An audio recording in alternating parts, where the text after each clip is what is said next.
దేశంలో direct selling industry వేగంగా అభివృద్ధి చెందుతోంది.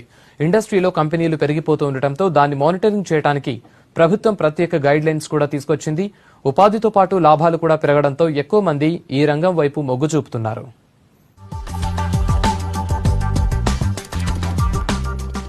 డైరెక్ట్ సెల్లింగ్ ఇండస్ట్రీ వేగంగా విస్తరిస్తోంది. ఈ బిజినెస్ తో వినియోగదారులు మోసపోకూడదనే ఉద్దేశంతో 2016 సెప్టెంబర్లో కేంద్రం ఈ ఇండస్ట్రీని గుర్తించి కొత్తగా మార్గదర్శకాలు తీసుకొచ్చింది.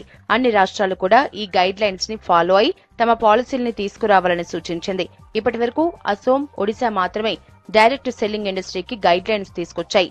3 రాష్ట్రంగా ఈ మధ్యే తెలంగాణ ప్రభుత్వం కూడా ప్రత్యేక గైడ్ లైన్స్ తీసుకొచ్చింది.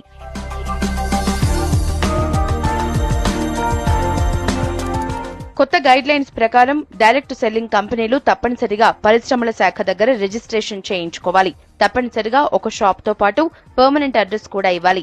తమ ఉత్పత్తులు కొనుగోలు చేసిన వారితో పాటు అమ్మిన వారి పేర్లు, డెలివరీ తేదీ, వారంటీ ఇలా అన్నింటికీ రికార్డ్స్ నిర్వహించాల్సి ఉంటుంది.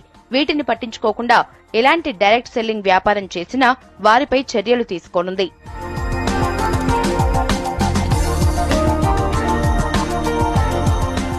గైడ్ లైన్స్ తీసుకురావటాన్ని డైరెక్ట్ సెల్లింగ్ అసోసియేషన్ స్వాగతిస్తోంది. కొత్త కంపెనీలతో ఇండస్ట్రీకే చెడ్డ పేరు వచ్చేదని, ఇలాంటి గైడ్ లైన్స్ తో ఇండస్ట్రీ సాఫీగా సాగుతోందంటున్నారు. దేశవ్యాప్తంగా ఇండస్ట్రీ